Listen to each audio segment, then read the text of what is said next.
মাহির রোজিকে জান্নাত মেয়ের পাশে বসে দিয়ে গিয়েছে। মাহির ওর ক্লাসে লক্ষ্য করেছে, মেয়েটা পড়াশোনায় বেশ মনোযোগী আর নিয়মিত। সে চায় মেয়েটার সাথে রোজির সাথে সখ্যতা গড়ে উঠলে মন্দ হয় না। বরং এখানেও রাইসার মতো একটা নির্ভর সঙ্গী পাবে।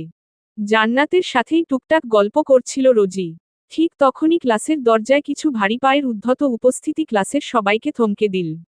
সিনিয়র ইনানের গ্যাং প্রবেশ করল ক্লাসে।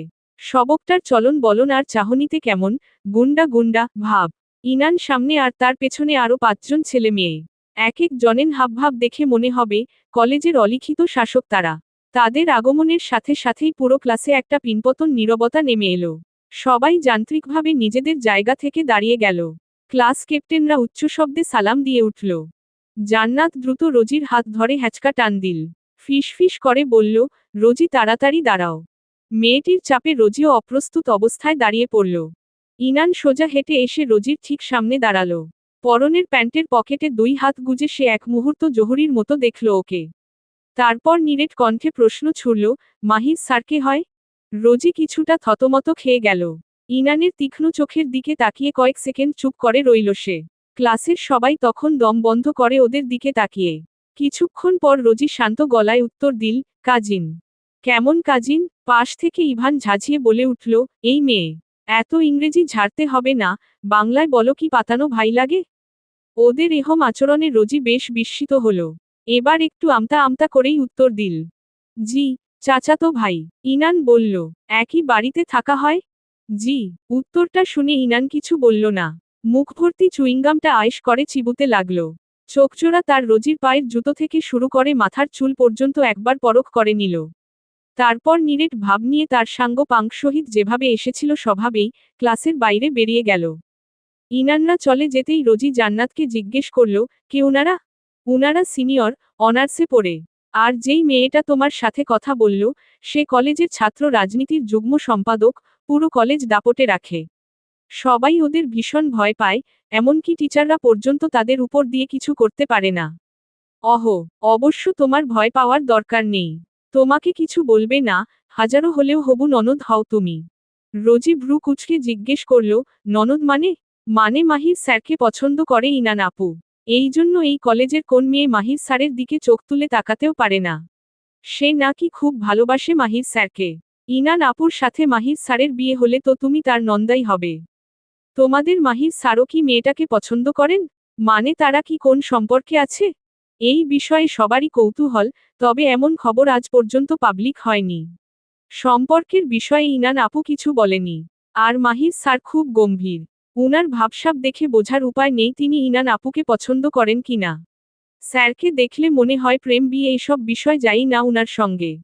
আমরা তো বলি মেয়েদের প্রতি ফোবিয়া আছে ওনার। উনি তো তোমার কাজিন, তোমারও কি এমন মনে হয়, রোজি? রোজির কথায় রোজি নিচের দিকে তাকিয়ে নিঃশব্দে মুচকি হাসল। কি হলো, হাসছো কেন? কিছু না। আচ্ছা, স্যার কি বাড়িতেও এমন নিরেট হয়ে থাকেন? মানে তোমাদের সাথে একটু কথাবার্তা বলেন তো? আপু, আমার মনে হয় এবার সিরিয়াসলি এগোনো উচিত তোমার। মেয়েটা কিন্তু বেশ সুন্দরী। এমন সুন্দরী মেয়ের সাথে একই বাড়িতে বাস করলে মন গলে ঘি হতে কতক্ষণ। তার উপর বেশ কয়েকদিন ধরেই স্যারের সাথে সবসময় দেখছি এই মেয়েটাকে। তার আগেই তুমি একেবারে লিখিত সম্পর্ক বেঁধে নাও। বাবাকে জানাও। কলেজের ছাদের কার্নিশে হেলান দিয়ে দাঁড়িয়ে থাকা ইভান, ইনানকে উদ্দেশ্য করে বলল। ইনান তার পাশেই কার্নিশে পা ঝুলিয়ে বসে আছে। এই পর্যায়ে ইভানের হাত থেকে আধ খাওয়া সিগারেটটা কেড়ে নিয়ে তাতে টান দিয়ে শীতল কণ্ঠে বলল, বেশ কয়েকদিন ধরে হবু দুলাভাইয়ের সাথে একটা সুন্দরী মেয়েকে দেখেছিস। অথচ সেটা কেবল আজকে এসে জানাচ্ছিস আমাকে। বাহ! আসলে আপু, ভালো করে খোঁজ নিয়ে একেবারে তেমাকে জানাতে চেয়েছিলাম। আর তুমি তো জানোই কয়েকদিন ধরে কত ব্যস্ততা যাচ্ছে।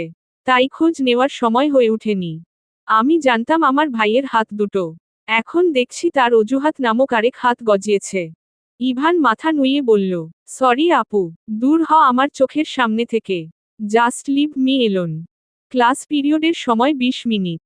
রোজি আর তুবাকে নিয়ে ক্যান্টিনে এলো মাহির। সেখান থেকে 3টে চিকেন স্যান্ডউইচ নিয়ে একটা ফাঁকা টেবিল দেখে বসে পড়ল মাহির আর রোজি। তুবা ওদের সাথে বসল না।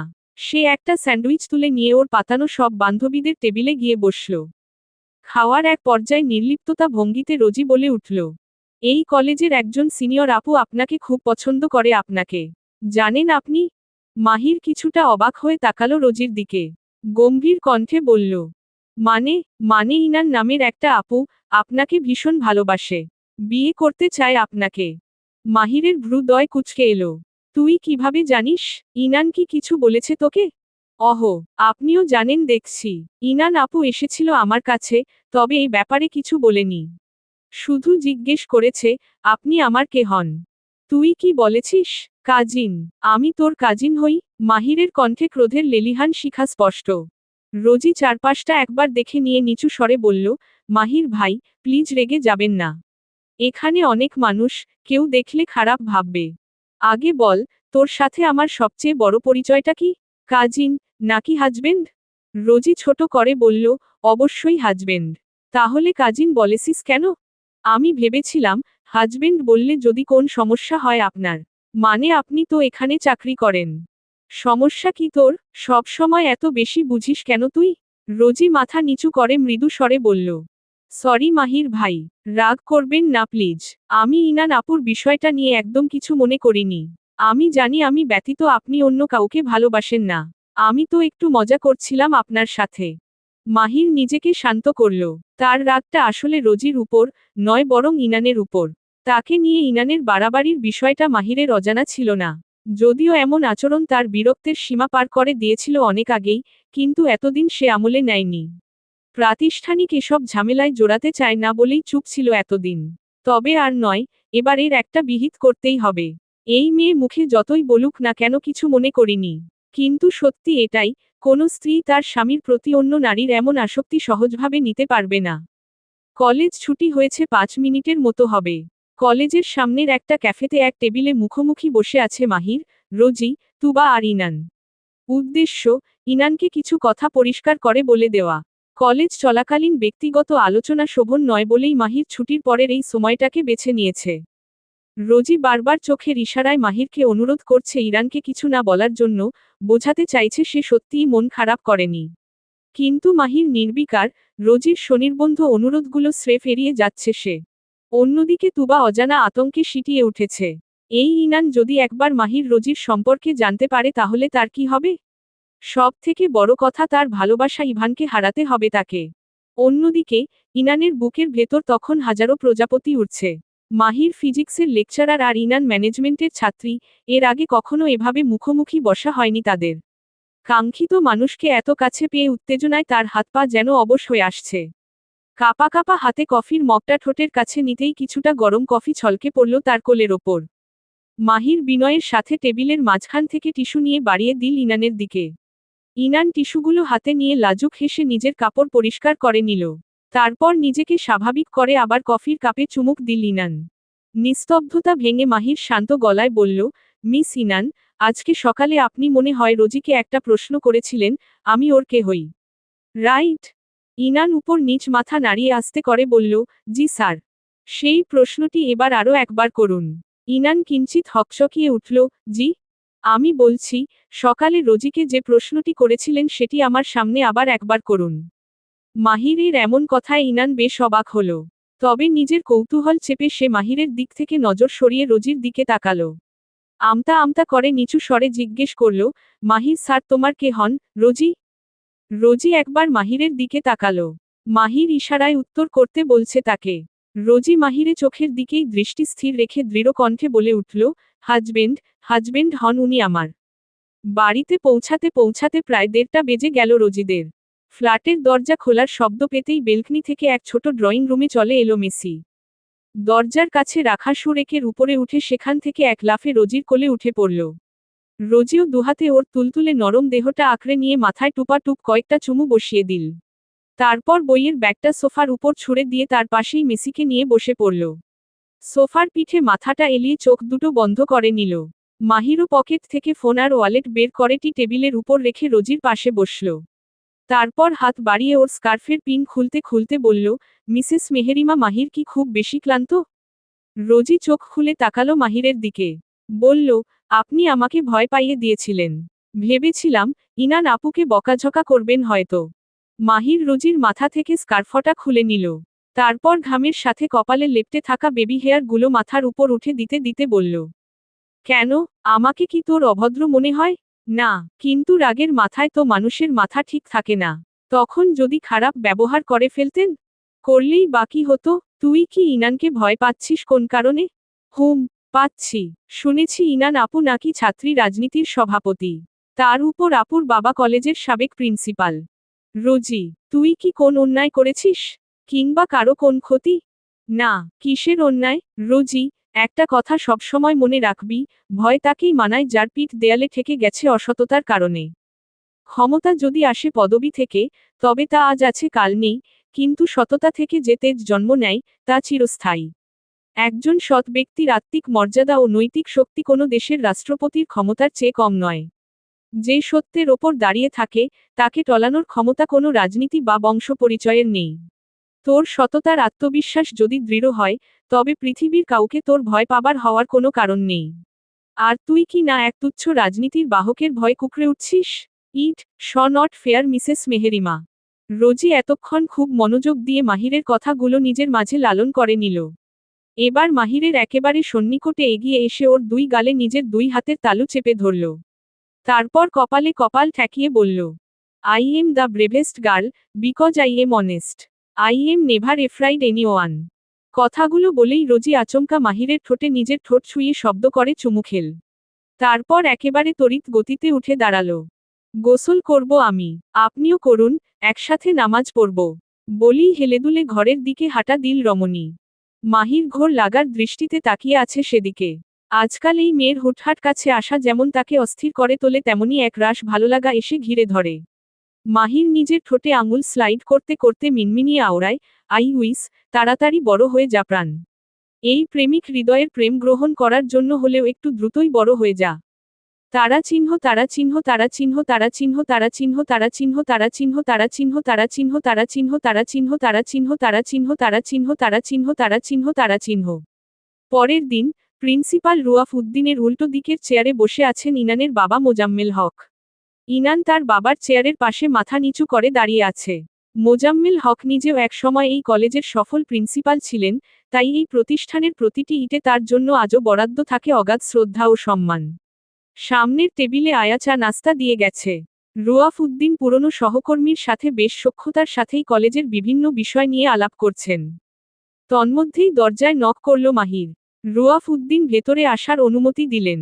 মাহির কাছে এসে বিনয়ের সাথে সালাম দিল। রুয়াফ উদ্দিন তাকে বসার ইশারা করে সরাসরি মূল প্রসঙ্গে চলে এলেন। মাহির আপনার বিরুদ্ধে কমপ্লেন আছে। মাহির অবাক হলো না খুব একটা, এখানে ইনানের উপস্থিতিই বলে দিচ্ছে, ভালো কিছুর জন্য জরুরি তরফে ডাকা হয়নি তাকে। মাহির ধীর স্থির ভাবে বলল, ওকে স্যার। কিন্তু কি বিষয়ে? রুয়াফ উদ্দিন চোখের ইশারায় ইনানকে দেখিয়ে বললেন, ইনান, আমাদের অনার্সের ছাত্রী। সে আপনার বিরুদ্ধে হ্যারাসমেন্টের অভিযোগ এনেছে। আচ্ছা, বুঝলাম স্যার, বলে মাহির প্রিন্সিপালের দিক থেকে দৃষ্টি সরিয়ে সরাসরি ইনানের দিকে তাকালো। শান্ত গলায় বলল, মিস ইনান, আপনি ঠিক কোথায় এবং কিভাবে আমার দ্বারা হেনস্থার শিকার হয়েছেন, তা সবার সামনে বিস্তারিত বললে ভালো হতো না? উপস্থিত প্রতিটি মানুষ এখন ইনানের দিকে তাকিয়ে আছে ওর উত্তরের অপেক্ষায়। রাগে ক্ষোভে ফেটে পড়া ইনান এবার থতমত খেয়ে গেল। সে কি বলবে? এমন কোনো পরিস্থিতি তো সে আগে থেকে ভেবে রাখেনি। ওইট পিচ্ছি মেয়েটা মাহিরের বউ, তেজি ইনান তা মেনে নিতে পারছে না কিছুতেই। কালকে থেকে মস্তিষ্ক বিভ্রান্ত হয়ে আছে, হিতাহিত জ্ঞান শূন্য হয়ে পড়েছে সে। যে মাহিরকে সে মনে মনে নিজের করে ভেবেছিল, তার জীবনে অন্য কারো অধিকার সে মেনে নিতে পারছে না। সেই অন্ধ জেদার মস্তিষ্ক বিকৃতির রেশ ধরেই সকালে বাবার কাছে আবোল তাবোল নালিশ করেছিল। আর একজন বাবা হিসেবে মোজাম্মেল হক বিষয়টা যাচাই করতে কলেজে হাজির হয়েছেন। ইনান এবার যা করল তা সেখানে উপস্থিত কারো কল্পনায় ছিল না। সে হঠাৎ মোজাম্মেল হকের পায়ের কাছে লুটিয়ে পড়ে কাঁদতে কাঁদতে বলে উঠল, আমি উনাকে পছন্দ করি বাবা। মেয়ের মুখে এমন অভাবনীয় কথা শুনে মোজাম্মেল হক কয়েক মুহূর্তের জন্য বাকরুদ্ধ হয়ে গেলেন। তারপর সংবিত ফিরে পেতেই চড়া গলায় ধমকে উঠলেন, ইনান, কি বলছো এসব? ওঠো এখান থেকে। ইনান বাবার পা আরো শক্ত করে জড়িয়ে ধরে আর্তনাদ করে উঠল, না বাবা, আমি সত্যিই মাহির স্যারকে ভালোবাসি। আমি অন্য কিছু চাই না। মোজাম্মেল হক এবার জোর করে নিজের পা ছাড়িয়ে নিলেন। অপমানে এবং রাগে থরথর করে কাঁপতে কাঁপতে মেয়েকে টেনে দাঁড় করালেন। ঝাঝালো গলায় বললেন, তুমি কি পাগল হয়ে গেছো? এই সব অনর্থক কথা বলার জন্য তুমি আমাকে মিথ্যা বলে এখানে টেনে এনেছ? পরিস্থিতি বেগতিক দেখে প্রিন্সিপাল রুয়াফ উদ্দিন গলা খাকারি দিয়ে বললেন, মোজাম্মেল সাহেব, শান্ত হন। দয়া করে উত্তেজিত হবেন না, আমরা বরং বসে কথা বলি। মোজাম্মেল হক কোনোমতে নিজেকে সামলে নিয়ে চেয়ারে বসলেন। মাহিরের দিকে তাকিয়ে লজ্জিত কণ্ঠে বললেন, মিথ্যা অভিযোগে তোমাকে হয়রানি করার জন্য আমি ভীষণভাবে দুঃখিত বাবা। মাহির বিনীতভাবে উত্তর দিল, সমস্যা নেই স্যার। তবে আমার স্ত্রী এই কলেজেই পড়ে। দয়া করে মিস ইনানকে একটু বুঝিয়ে বলবেন, যেন তিনি ভবিষ্যতে এমন কোনো আচরণ না করে যাতে আমার স্ত্রী বিব্রত হয়। মোজাম্মেল হক অবাক হয়ে জিজ্ঞেস করলেন, তুমি বিবাহিত বাবা? জি স্যার। ইনান কি সেটা জানতো না? জানেন। গতকালই বেশ ভালো একটা সাক্ষাৎ হয়েছে তাদের। পড়তে পড়তে ছেলের বয়সী একটা মানুষের সামনে অপমানে মাথা হেঁট হয়ে যাচ্ছে মোজাম্মেল হকের। সারা জীবন যে সম্মানের মুকুট পরে কাটিয়েছেন, আজ মেয়ের বেহায়াপনায় তা ধুলোয় মিশে যাচ্ছে। ভদ্রলোক এবার আর নিজেকে সামলাতে পারলেন না। আবারও দাঁড়িয়ে গিয়ে ইনানের গালে সজোরে থাপ্পড় বসিয়ে দিলেন। নির্লজ্জ মেয়ে, একজন বিবাহিত শিক্ষকের সম্পর্কে এমন মন্তব্য করতে বাধল না তোমার? শিক্ষকের মর্ম বুঝো তুমি? এই শিক্ষা আমি দিয়েছি তোমাকে? বেয়ারাপনার একটা লিমিট থাকে। বাসায় চলো, বলেই ইনানের হাত ধরে টানতে টানতে বেরিয়ে গেলেন অফিস রুম থেকে। ইনানের বাবা ইনানকে নিয়ে প্রস্থান করার পর রুয়াফ উদ্দিন নির্ধারিত চেয়ার ছেড়ে উঠে দাঁড়ালেন। মাহিরের দিকে হাত বাড়িয়ে দিয়ে মৃদু হেসে বললেন, অভিনন্দন মিস্টার মাহির, আপনার বৈবাহিক জীবন সুখের হোক। মাহির সৌজন্যমূলক হেসে হাত মেলাল। ধন্যবাদ, স্যার। রুয়াফ উদ্দিন কিছুটা অনুশোচনার সুরে বললেন, আপনাকে অহেতুক কিছুটা হয়রানির শিকার হতে হলো। যদিও আমার মনে মনে দৃঢ় বিশ্বাস ছিল, আপনার মতো মানুষের বিরুদ্ধে এমন অভিযোগ ভিত্তিহীন। কেবল পেশাগত দায়িত্ব পালনের খাতিরেই আপনাকে এই পরিস্থিতির সম্মুখীন হতে হয়েছে। তবে একটা দিক থেকে ভালোই হয়েছে, ইনান মেয়েটা দিন দিন বড্ড লাগামছাড়া হয়ে উঠছিল। রাজনৈতিক ক্ষমতার দাপটে শিক্ষকদের প্রাপ্য সম্মানটুকুও দিত না মেয়েটা। মাহির শান্ত স্বরে বলল, স্যার, কিছু মনে করবেন না, বাস্তবতা এই যে, শিক্ষার্থীদের হাতে এমন অপব্যবহারযোগ্য ক্ষমতা প্রতিষ্ঠানের নীতি নির্ধারকেরাই তুলে দিয়ে থাকেন। অথচ একটি শিক্ষাঙ্গন হওয়া উচিত জ্ঞান ও ন্যায়বিচারের দুর্গ। শিক্ষা প্রতিষ্ঠান হলো মানুষ হওয়ার জায়গা, যেখানে একজন শিক্ষার্থী দেশের ভালো মন্দ বুঝতে শেখে। অথচ আমাদের দেশে এই জায়গাতেই একজন মানুষকে ক্ষমতা আর আসনের লোভ দেখিয়ে তার মানবিক সত্তাকে চূর্ণ করে দেওয়া হচ্ছে।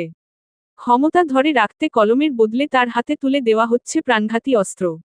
এসব প্রতিষ্ঠান তো আর এমনি এমনি চলে না। আপনাদের মতো প্রতিষ্ঠান প্রধানদের হাতে প্রাতিষ্ঠানিক অনেক ক্ষমতা রয়েছে। আপনারা ঐক্যবদ্ধ সবাই যদি নিরপেক্ষ থেকে নির্ভয়ে দায়িত্ব পালন করেন, তবে এখানে কোনো কুটিল ক্ষমতার প্রভাব টিকে থাকতে পারে না।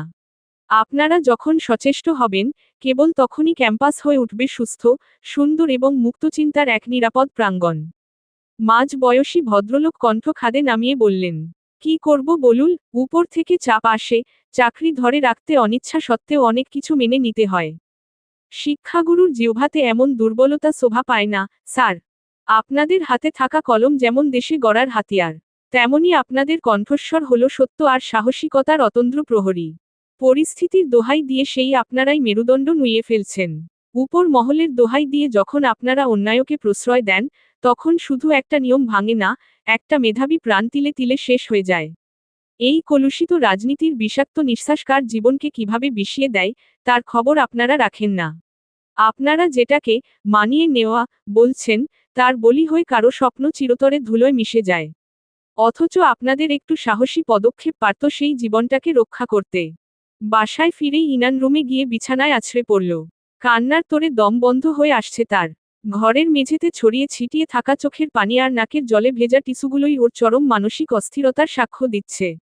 চোখ দুটো অপমানে রক্তবর্ণ হয়ে আছে। ইভান দেয়ালে ঠেস দিয়ে দাঁড়িয়ে বলল, তোমাকে আগেই বারণ করেছিলাম আপু, আব্বুকে এই ব্যাপারে না জানাতে। ইনান হেঁচকি তুলতে তুলতে চিৎকার করে উঠল, আমার বাবা কোনোদিন আমার গায়ে হাত তোলেনি ইভান। আজ স্রেফ ওই মাহিরের জন্য তিনি সবার সামনে আমাকে চড় মারলেন? আমি এটা মানতে পারছি না। মানতে পারছি আমি। কাউকে ছাড়ব না। উন্মাদনায় ইনানের হাত কাঁপছে। এই পর্যায়ে ইভানের কলার চেপে ধরে বলল, ইভান, আমার মাথা কাজ করছে না। তুই কিছু একটা কর। ইরফান খানিকটা দমে গিয়ে বলল, তুমি শুধু হুকুম করো আপু, বাকিটা আমি দেখে নিব। ইনানের চোখে প্রতিহিংসার আগুন। ফিসফিস করে বলল, মাহির আমার জীবন নরক করেছে, তুই ওর বোনের জীবন নরক করবি। এটাই ওর সবচেয়ে বড় শাস্তি হয়ে উঠবে। ইরফান কিছুটা ভ্যাবাচ্যাকা খেয়ে গেল, কিন্তু কিভাবে? ইনান তাচ্ছিল্যের হাসি হেসে বলল, সব কি আমিই বলে দেব? পুরুষ মানুষ হয়েছিস কিসের জন্য তুই? একটা মেয়ের জীবন ধ্বংস করা কি এতই কঠিন কাজ? শুধু ইউজ করবি, তারপর জঞ্জালের মতো ছুঁড়ে ফেলে দিবি। ব্যাস। ইরফান মাথা নিচু করে কাচুমাচু হয়ে বলল, কিন্তু আপু, ওই মেয়ে তো সামান্য হাতটাই ধরতে দিতে চায় না, হাত ধরতে গেলেই ছ্যাতো করে ওঠে। আর তুমি বলছো ইউজ করতে? ইনান হঠাৎ শান্ত হয়ে গেল। ভয়ঙ্কর স্বরে বলে উঠল, কি করবি সেটা তোর ব্যাপার। আমি কোনো যুক্তি শুনতে চাই না। আমি শুধু ওই মাহিরের চোখে হাহাকার দেখতে চাই, যেমনটা তুই আজ আমার চোখে দেখছিস। বাইরে টিপটিপ বৃষ্টি পড়ছে, কিন্তু আশু প্লাজার চতুর্থ ফ্লোরের ডাইনিং টেবিলের গুমোট ভাবটা বৃষ্টির শব্দের চেয়েও ভারী। ধোয়া ওঠা ভাতের বাটি সামনে নিয়ে বসে আছেন আসপিয়ার মা রেহেনা বেগম। ভদ্রমহিলার চোখে মুখে এক ধরনের চাপা উদ্বেগ। সাজানো গোছানো সংসারটা তার নির্জীব হয়ে পড়েছে। বাড়িতে কোন চঞ্চলতা নেই, হাসি, আনন্দ কিছুই নেই। থাকবেই বা কিভাবে? বাড়ির একমাত্র মধ্যমণির ঠোঁট থেকেই যে হাসি হারিয়ে গিয়েছে। আসপিয়া ধীর পায়ে এসে চেয়ার টেনে বসল। প্লেট গ্লাসের টুংটাং শব্দ ছাড়া পুরো ঘরে আর কোনো শব্দ নেই। চোয়ালের হাড় শক্ত করে খুব নিবিষ্ট মনে খাওয়ায় ব্যস্ত আজিজুল আকবর। খাওয়ার মাঝখানেই তিনি হঠাৎ গ্লাস থেকে এক ঢোক পানি খেয়ে সরাসরি আসপিয়ার দিকে তাকালেন। কোনো ভূমিকা না করেই শীতল গলায় বললেন, তোমার জন্য পাত্র ঠিক করেছি। ভদ্রলোকের কথাটা কর্ণগোচর হওয়া মাত্র আসপিয়ার ভাতমাখা হাতটা থমকে গেল। ফ্যাকাশে মুখে বাবার দিকে তাকালো সে। ঠোঁট দুটো কেঁপে উঠল কিছু বলার জন্য, বাবা, আমি। আসপিসার কথা শেষ করার আগেই আজিজুল আকবর ডান হাতটা উঁচিয়ে থামিয়ে দিলেন ওকে। ভদ্রলোকের চোখের দৃষ্টি আগুনের মতো জ্বলছে। তোমার মুখ থেকে কোন কথা শুনতে আগ্রহী নই আমি, আশু। এতদিন অনেক শুনেছি। তোমার কথায় একটা বাস্টার্ডের জন্য এতগুলো দিন অপেক্ষা করেছি। তার বিরুদ্ধে করা অভিযোগ মাতব্বরি করে তুলে নিয়েছ, তখনও আমি কিছু বলিনি। কিন্তু তার মানে এই নয় যে আমার ধৈর্য অসীম। আজিজুল আকবরের কণ্ঠস্বর নিচু কিন্তু পাথরের মতো শক্ত। আসপিয়ার চোখের কোণে অশ্রু চিকচিক করে উঠল। আমতা আমতা করে করুণ গলায় ডেকে উঠল, বাবা, আমাকে এক।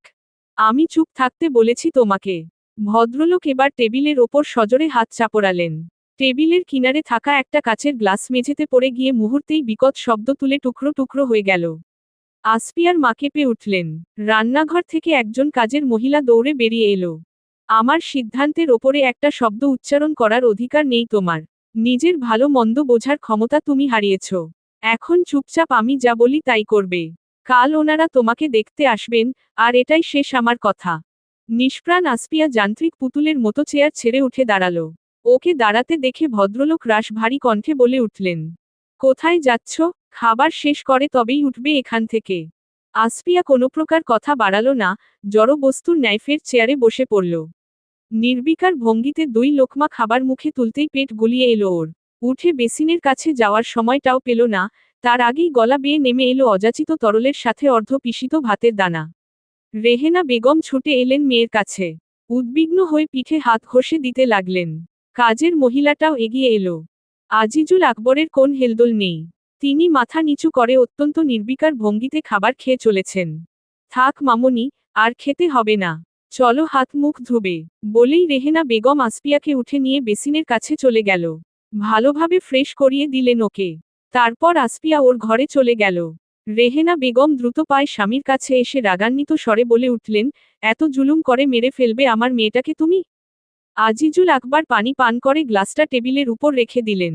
তারপর দাঁড়িয়ে গিয়ে শান্ত স্বরে বললেন, সন্তানকে প্রতিদিন তিলে তিলে মরতে দেখার চেয়ে একবারে মেরে ফেলেটাই বরং কম কষ্টের।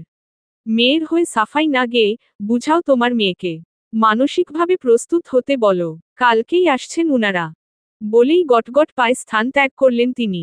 রেগেনা বেগম চাপা দীর্ঘ শ্বাস ফেলে হাঁটা দিলেন আসপিয়ার ঘরের দিকে। আর কত অপেক্ষা করবে মামনি? 10টা বছর তো, সে আসবে, বলে অপেক্ষাই করে গেলে। অপেক্ষার অবসান কি হলো? বরং তোমার প্রতি তার নির্লিপ্ততা অনুভূতি পরিষ্কার করে দিল এখন অপেক্ষা করাটা নিছক বোকামিমা।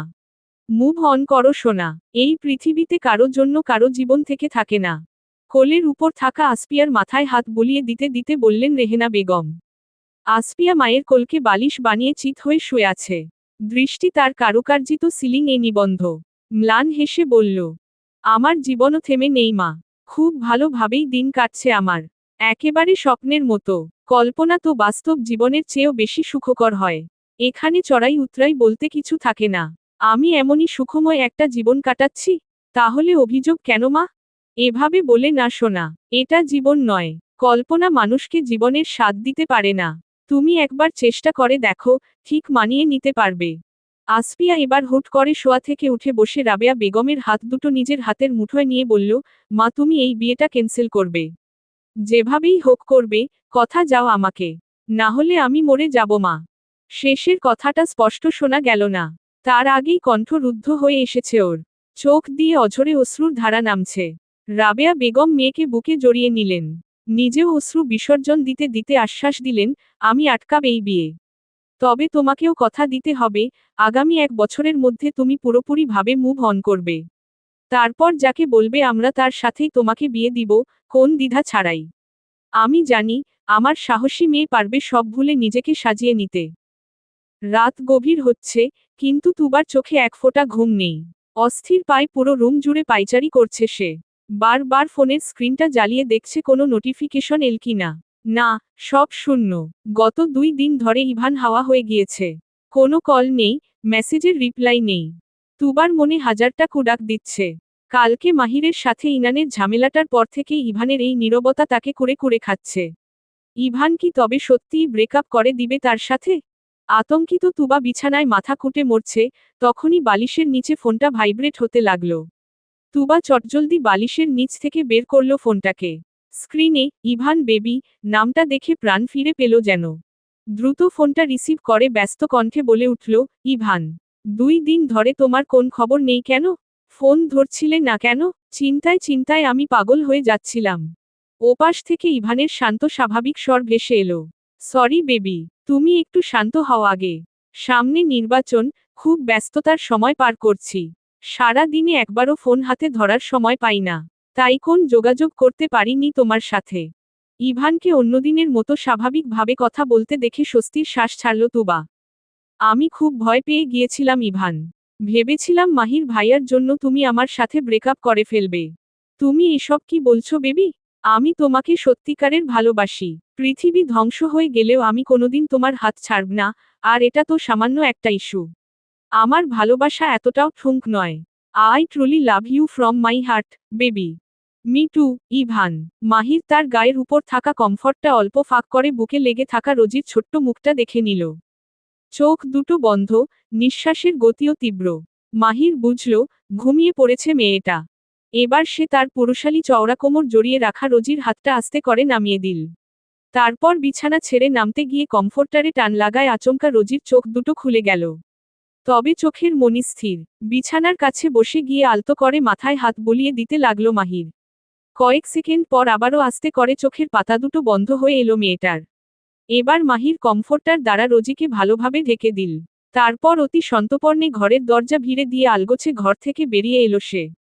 ড্রয়িং রুমের শুভ্র দেয়ালের টাঙানো দেয়াল ঘড়িতে এখন সময় রাত 10:50। মাহির সরাসরি রান্নাঘরের দিকে পা বাড়ালো। রান্নাঘরে ঢুকেই সাদা হুক থেকে সাদা এপ্রনটা নামালো মাহির। কিন্তু কিছু একটা ভেবে গায়ে জোড়ালো না। পুনরায় হুকে তুলে রাখল। তারপর হাতে থাকা ফোনটাতে ইউটিউব ওপেন করল সে। আগে থেকেই সেভ করে রাখা পুডিং বানানোর একটা রেসিপি ভিডিও চালু করে ফোনটা কেবিনেটের ওপর হেলান দিয়ে রাখল। এবার ভিডিওর নির্দেশমতো হাত চালাতে শুরু করল মাহির। পরনে তার কালো রঙের মাসল ফিট টি শার্ট। গায়ের রঙের সাথে কালোর এই বৈপরীত্যে সুঠাম দেহের খাঁজগুলো সুস্পষ্ট। টি শার্টের হাতার প্রান্তগুলো তার সুবিন্যস্ত বাহুর ওপর টানটান হয়ে বসে আছে, ফলে সামান্য নড়াচড়াতেও বাইসেপের পেশিগুলোর আকর্ষণীয় ওঠানামা স্পষ্ট হয়ে উঠছে। মাথা কিছুটা হেলে একাগ্র মনে কাজ করার ফলে মাহিরের ঢেউ খেলানো টেক্সচার চুলগুলো অবাধ্যভাবে কপালে এসে পড়েছে। কাজের ফাঁকে ফাঁকেই সে বিরক্ত ভঙ্গিতে হ্যান্ড ব্রাশ করে সামনের বড় চুলগুলো পিছনের দিকে কোনাকুনি ভাবে বাম পাশে ঠেলে দিচ্ছে। কিন্তু চুলগুলো আজ তার বাঁধানো ছাড়া, অবিন্যস্ত কয়েক গোছা একাগ্রতার সুযোগ নিয়ে মুহূর্তেই আবারও চোখের ওপর আলতো করে নেমে আসছে। মাহিরের জোড়া ভ্রুর সন্ধিস্থলে কয়েকটা নিপুণ ভাঁজের সৃষ্টি হয়েছে। গভীর মনোযোগে কিছু করার সময় স্বাভাবিকভাবেই ললাটে এই রেখাগুলো স্পষ্ট হয়ে ওঠে ওর। ঘন পাপড়ি বিশিষ্ট নীলাভ দৃষ্টি কখনো স্থির হচ্ছে ফোনের উজ্জ্বল স্ক্রিনে, তো কখনো ক্ষিপ্রতার সাথে ঘুরে বেড়াচ্ছে রান্নাঘরের আনাচে কানাচে। ভিডিও অনুসারে প্রথমে চিনির ক্যারামেল বানিয়ে নিয়ে মাঝারি সাইজের স্টিলের বাটিতে ঢেলে নিল মাহির। তারপর ডিম, দুধ, চিনি একসাথে মিশিয়ে হুইস্ক দিয়ে নেড়ে নেড়ে মসৃণ করে নিল। এরপর মিশ্রণটা ছেঁকে ক্যারামেলের বাটিতে ঢেলে দিল। এবার চুলার ওপর ফুটন্ত পানির একটা বড় প্যানের মাঝে পুডিংয়ের বাটিটা সেট করে বসিয়ে দিল। তারপর প্যানটিকে ঢাকনা দিয়ে ঢেকে চুলার হিট লোতে রেখে বেরিয়ে এলে রান্নাঘর থেকে। বেডরুমের দরজাটা হালকা ফাঁক করে রোজিকে একনজর দেখে নিল। মেয়েটা ঘুমে আচ্ছন্ন। আলতো হাতে দরজাটা ফের ভিড়ে দিয়ে এবার ড্রয়িং রুমের সোফায় গা এলিয়ে দিল মাহির। প্রায় ২০ মিনিট পর রান্নাঘরে গিয়ে চুলা থেকে পুডিংয়ের বাটিটা নামিয়ে সেটাকে ডিপ ফ্রিজে রেখে দিল মাহির। সময় কম, এখন নরমালে রাখলে কাজ হবে না, বরং ৫-১০ মিনিট ডিপে থাকলেই মোটামুটি জমাট বেঁধে খাওয়ার উপযোগী হয়ে যাবে। বাটিটা রেখে সোফায় বসে প্রায় মিনিট ১০ ফোন স্ক্রুল করল সে। তারপর ১১:৫২ দিকে ফোন রেখে আবারও রান্নাঘরের দিকে হাঁটা দিল। রান্নাঘরের ক্যাবিনেটের সামনে উল্টো ঘুরে দাঁড়িয়ে খুব মনোযোগ সহকারে হাতের কাজে ব্যস্ত মাহির। তন্মধ্যেই তন্দ্রাচ্ছন্ন চোখে রোজি মাহিরের পিছনে এসে দাঁড়াল। চোখ দুটো কচলাতে কচলাতে পেছনে থেকে ঘুম জড়ানো কণ্ঠে ডেকে উঠল, মাহির ভাই। মাহির চকিতে পেছনে ফিরল। ওর চাহনি দেখেই বোঝা যাচ্ছে, রোজির অনাকাঙ্ক্ষিত উপস্থিতিতে মোটেও খুশি হয়নি সে। আক্ষেপের সুরে বলল, এটা কি হলো? ঘুম ভাঙার আর সময় পেল না তোর? আপনি আমাকে রেখে চলে এসেছেন কেন? হাত দিয়ে আপনাকে খুঁজে পাইনি বিছানায়, তাই ঘুম ভেঙে গিয়েছে। কথাগুলো বলতে বলতেই পা বাড়িয়ে মাহিরের কাছে এগিয়ে গেল রোজি। কি করছেন? জিজ্ঞেস করতেই ওর নজর গেল সামনের ক্যাবিনেটের দিকে।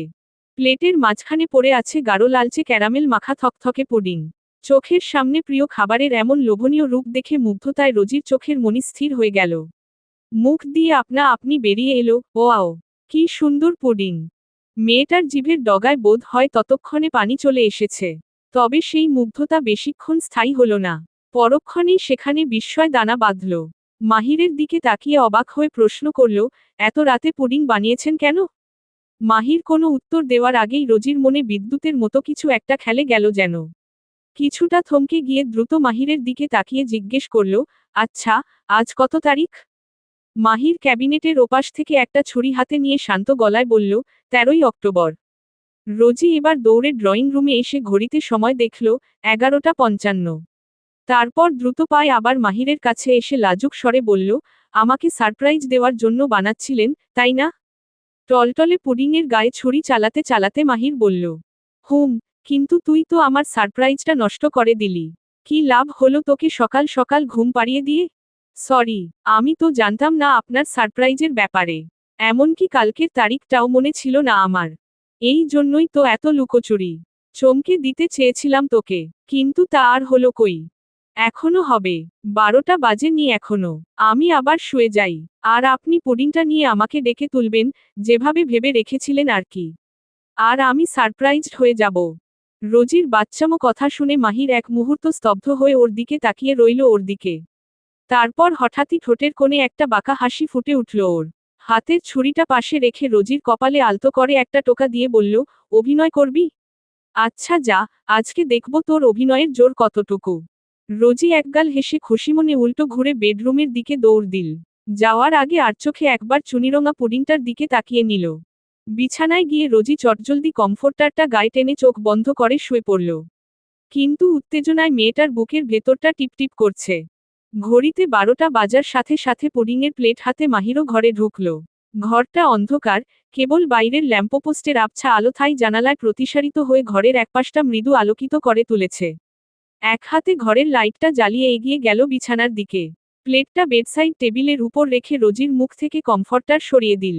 মেয়েটা চোখ বুজে ঘুমের অভিনয় করে আছে, যদিও অভিনয়টা দারুণ। বোঝার উপায় নেই একদম। মাহির কিছুক্ষণ রোজির স্নিগ্ধ মুখের দিকে চেয়ে রইল, তারপর মাথাটা হেলে নিল ওর মুখের উপর। ছোট ছোট চুমুতে সারা মুখ ভরিয়ে দিলে লাগল সে। রোজি এখনো চোখ বন্ধ করে ঠোঁট চেপে ধরে রেখেছে। মাহিরের খোঁচা খোঁচা দাড়িগুলো সুরসুরি দিচ্ছে খুব করে। হাসি চাপতে গিয়ে দম বন্ধ হওয়ার উপক্রম। তবুও হাসা যাবে না কিছুতেই। মাহির রোজির ডান গালে ঠোঁট ছুঁয়ে তপ্ত নিঃশ্বাসে ফিসফিসিয়ে বলল, আমার বেগম জান। পরক্ষণেই বাম গালে ওম দিয়ে বলল, আমার কুর্রাতুল আয়না। এ কিভাবে থুতনিতে ভালোবাসার পরশ দিয়ে আদরে গলায় আওড়ালো, আমার বাগানের স্নিগ্ধ গোলাপ। সবশেষে গভীর মমতায় কপালে ঠোঁট ঠেকিয়ে দৃঢ় স্বরে বলল, মিসেস মেহেরিমা মাহির। এবার ওর কানের লতির কাছে মুখ নামিয়ে অতি সঙ্গোপনে বলে উঠল, শুভ জন্মদিন, প্রাণ আমার। এই পর্যায়ে পিটপিট করে চোখ মেলল রোজি। মাহির এখনও ওর কানের লতিতে ঠোঁট ছুঁয়ে রেখেছে। রোজি এবার ওর দুই হাত পার করিয়ে মাহিরের গলা জড়িয়ে ধরল। মাহির এতে সায় পেল যেন, আধশোয়া থেকে এবার শরীরের কিছুটা ভর রোজির উপর ছেড়ে দিল। মুখটা নামিয়ে নিয়ে এলো কানের নিচে গলার অনাবৃত ভাঁজে। রোজির ছোট্ট দেহের উপর প্রথমে কমফোর্টের আস্তরণ, তার উপর মাহিরের দেহের উষ্ণতা। দুজনেরই চোখ বন্ধ, একে অপরকে অনুভবে মত্ত দুজন। অনুভূতির সন্ধিক্ষণে পেরিয়ে গেল প্রায় ২০ মিনিট। টের পেল না কেউই। হঠাৎ রোজির ফিসফিসানো মেকি ভয়ে যে মাহিরের সুখের সুতোয় টান পড়ল। মাহির ভাই, পুডিং খাবো কখন? মাহির ভেতর থেকে একটা তপ্ত শ্বাস ছড়িয়ে ছেড়ে মাথা উঠাতে চাইল। তা বুঝতে পেরে রোজি তার হাতের বাঁধন আলগা করে দিল। মাহির মাথাটা সামান্য উঁচু করে গভীর আবেগে রোজির নাকে নাক ঘষল, তারপর তার ঠোঁটে একটি ভালোবাসার চিহ্ন এঁকে দিয়ে দ্রুত উঠে বসল। দেরি না করে পাশ থেকে পুডিংয়ের প্লেটটা হাতে তুলে নিল মাহির। রোজিও চট করে উঠে বসল। মাহির এক চামচ পুডিং নিয়ে ধরল রোজির মুখের সামনে। রোজি কোনো দ্বিধা ছাড়াই চামচের সবটুকু একেবারেই মুখে দিয়েই তৃপ্তির হাসি হাসল। উমম, মাশাআল্লাহ, জাস্ট ইয়ামি। আপনি খেয়ে দেখুন, বলেই রোজি মাহিরের হাত থেকে চামচটা কেড়ে নিল। এক চামচ পুডিং তুলে মাহিরের মুখের সামনে ধরল। মাহির খেয়ে দেখল, স্বাদটা খুব খারাপ আসেনি। তবে মিষ্টির পরিমাণটা বেশিই কম। মূলত এই কারণেই রোজির মন মতো হয়েছে। পুডিং খেতে খেতেই হঠাৎ রোজির উজ্জ্বল চোখ দুটো ঝাপসা হয়ে এল। কিছু বুঝে ওঠার আগেই ২ ফোঁটা নোনা জল গড়িয়ে পড়ল ওর গাল বেয়ে। রোজির চোখে পানি দেখে মুহূর্তের মাঝেই মাহির উদ্বিগ্ন হয়ে পড়ল। তড়িঘড়ি করে হাতের প্লেটটা পাশে রেখে রোজিকে বুকের মাঝে আগলে নিল। বিচলিত হয়ে শুধালো, রোজ, কি হয়েছে? কাঁদছিস কেন প্রাণ? মাহিরের বুকে মুখ লুকিয়ে কান্নায় ভেঙে পড়ল রোজি। ফোঁপাতে ফোঁপাতে অস্ফুট স্বরে বলল, আম্মুর কথা খুব মনে পড়ছে। আমার প্রতিটা জন্মদিনে আম্মু আমার সব পছন্দের খাবার রান্না করে খাওয়াতো। আম্মু, উদ্ধৃতি চিহ্ন।